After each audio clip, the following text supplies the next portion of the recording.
Hey guys, so this is the first school that I taught at in China, and there's the sign, Yinchuan number 2 high school, Arjong.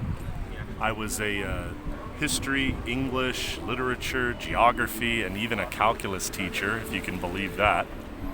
So this is the second school in the city for high school students. You have number 1, number 2, and number 9. I've taught at this one and number 9, not number 1. But this school has about 5,000 to 6,000 students. It's probably the size of a small private college in the U.S. And what we're going to do is do a tour around the campus on the outside. We're not going to go in. You can explain that. Oh, yeah. They have you walk through there and they check your temperature. They have a heat camera that checks your temperature for all the students. So you can see they're wearing their uniforms. Everybody wears these little sweatsuits. And we're going to go right around and the outside perimeter of the school. So let's go take a look.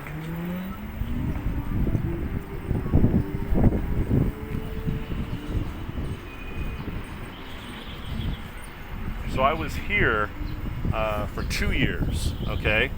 And I would have loved to have stayed, but the company that hired me and contracted me to the school was not good, okay? So many problems with my apartment and not being paid on time and things like that.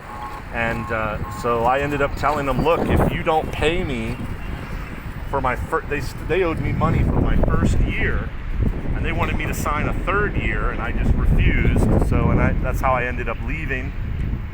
But I did meet Sandy while I was still working here, and I used to live right around the corner. But it's actually a beautiful campus. It's got a full soccer stadium, or football, whatever you want to call it, tennis courts, basketball court. It's got a huge gym. Library is over there, that tall building. I don't know if you can see it. And we'll soon be at my old building in the international department. There used to be 2 parts to the school, or to the international department, a Canadian department and an American department. They don't have the American department any longer. Unfortunately, one of the former teachers did something that kind of broke the rules for foreign teachers, and they eliminated that program, unfortunately. Really, really bad. If I could, I would work for this school again. So here is my old building. Okay, you can see the International Department of Yinchuan number 2 high school. I really, really enjoyed teaching here. It was a lot of fun. I would have stayed here for a long time had my contract company been better to me.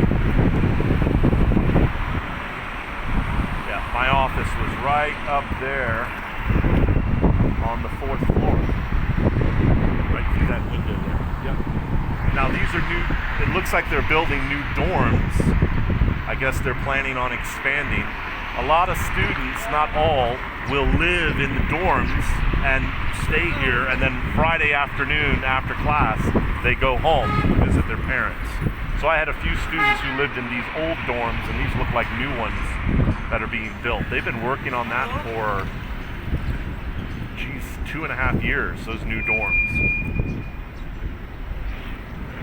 So you can see how large this entire campus is. It is really, really a big campus.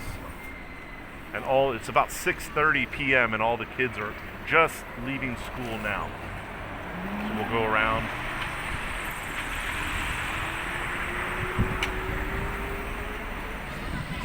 This gate was closed. We had to walk all the way around the other side to go to that building. And I always said, just put a guard at the gate so we can get in, but they never wanted to do that. Let me get around this bus. So you see all the kids on their bikes and e-bikes. All students in China wear a similar uniform to that. It depends on the school colors. Arjong is blue. Number 1 is blue, and then number 9 I think is green. Green, yeah. It's kind of a light green color. And what we'll do is we'll do another video over at number 9. We could probably go on that campus, but I don't want to go on here without permission. It's really funny, during lunchtime they open this side gate and you got all 5,000 kids pouring out on their bicycles. Let me let this bus go. Oh, nope. So when I first got here, this building over to our left, they rented, and that was the international department. Okay, but after my first semester, they moved us to that building that had the sign on it and so forth. But I can say if you come to China and you want to be a teacher, an international high school is the way to go. Okay, the pay is good. I taught maximum 25 hours A lot of this company. Yeah, the problem though is you're going to end up working for a company, and they're going to treat you like a year-round employee rather than a teacher. So you got to make sure that it's very clear. I'm going to get out of this area. You got to make sure that you make it clear that you get summer holidays off, because a lot of these companies that contract you, they're going to expect you to work through the summer and winter holidays doing recruiting. Because what happens is the international department is a different part of the school, and they recruit students from the school to enroll in the international department. Now, yearly tuition here is about $11,000 No, US we're dollars. finished. Okay, and now we're back at the main In gate. 6 minutes. Okay. So anyway, I just wanted to give you a quick outside tour. Maybe one day we can go in and do a campus Inside. tour. But we'll talk to you guys later, and we'll show you. We're going to do a training school next.